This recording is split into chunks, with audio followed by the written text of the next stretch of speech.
We all know COVID is bad, the actual experience of it. Even these somewhat more mild Omicron can be a really bad experience, let alone the long COVID that you could suffer. All sorts of consequences that we are only beginning to understand how severe they could be, how broad they could be, and how long they could last. And now we find out about a new problem, penis shrinkage. That apparently is a thing that can happen. On the latest episode of Slate's How to Do It, Sex Advice with Stoya and Rick, a man in his 30s described his experience of his penis shrinking post a COVID case. He says prior to getting sick, he described his penis as above average in size. After he contracted the coronavirus in July 2021 and was hospitalized from it, the man noticed his penis had shrunk by at least 4 centimeters, which I believe is 1.5 inches, I believe. He says, in July of last year, I contracted COVID and was very sick. When I got out of the hospital, I had some erectile dysfunction issues, which we've previously just talked about that on the show. Those gradually got better with some medical attention, but I seem to be left with a lasting problem. My penis has shrunk. Before I got sick, I was above average, not huge, but definitely bigger than normal. Now I've lost about 1.5 inches and become decidedly less than average. It's apparently due to vascular damage, and my doctors seem to think it's likely permanent. And by the way, this is like his anecdotal information, and it's giving me vibes of like someone's cousin's ball trouble in Trinidad or whatever. But there have actually been studies that indicate this could happen. There's a study published in the Lancet Medical Journal last year, looked at over 3,700 people with confirmed or suspected long-term COVID that lasted longer than 1 month. It identified 200 potential symptoms. So there's a lot of potential things that you can get, but among them were reports of decrease in size of testicles and penis, though these were reported in a small minority of respondents, less than 10% of people with long COVID. But a lot of people have COVID, and a lot of people have long COVID, and 10% of them might no longer have long other things.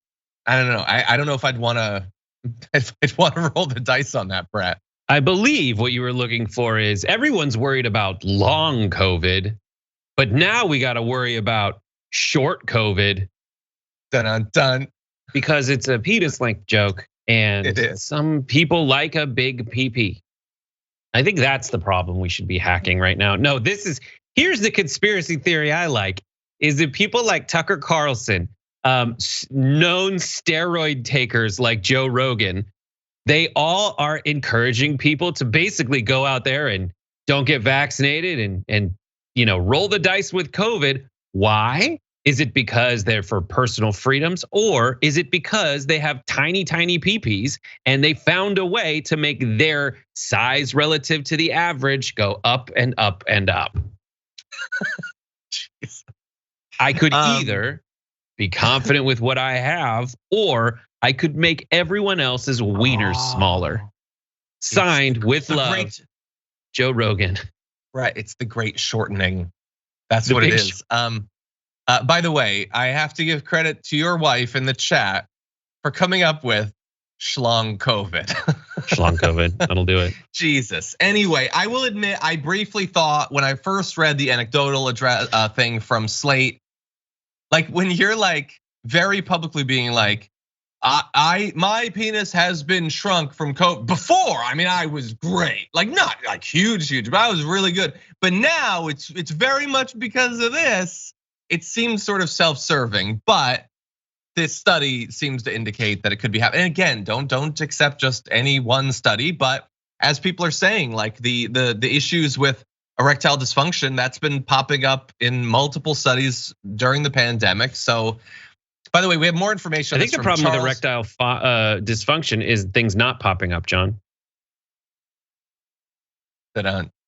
Do you think? Charles Welliver, a men's health specialist and urologist at Albany Medical College, said on the How to Do It podcast, how to do it is, I guess, maintain a working penis, that COVID has been linked to erectile dysfunction, which is itself linked to a decrease in penis size, which that I had never heard before.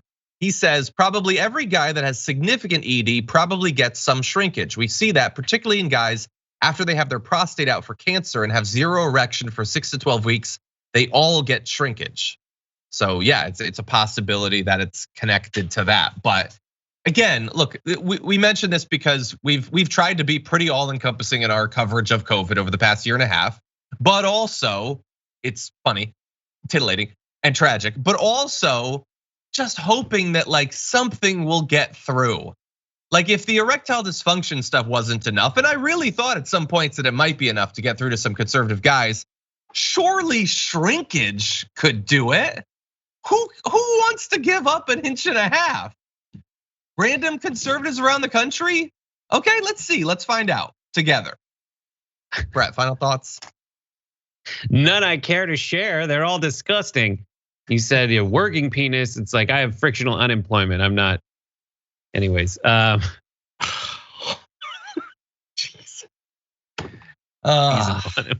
Anyway, I just really, I wish that people would take stuff seriously. I'm fine with other people having small peepees. Like I'm fine with that happening. I don't care. Maybe if it helps you keep someone else alive by, that's the fundamental underpinning of much economic theory is everyone's a rational actor doing what's best for them. And for many men, having a PP as big as possible is in their best interests. So if this motivates them, fine. If erectile dysfunction is avoidance is a motivator for them, fine. I just want to keep people alive as much as I can and get back to a point where I can go do things in public based on my own choices, whether I want to interact with people or not.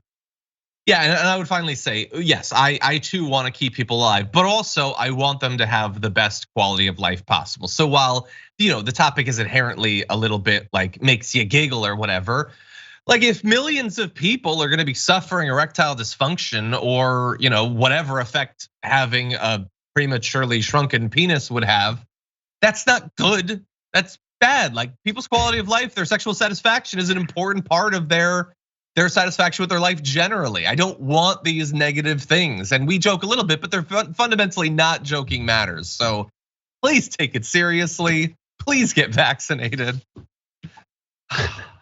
Get the jab or else you might not be able to. I don't know, something like that. We'll come up with a campaign. We'll do an ad.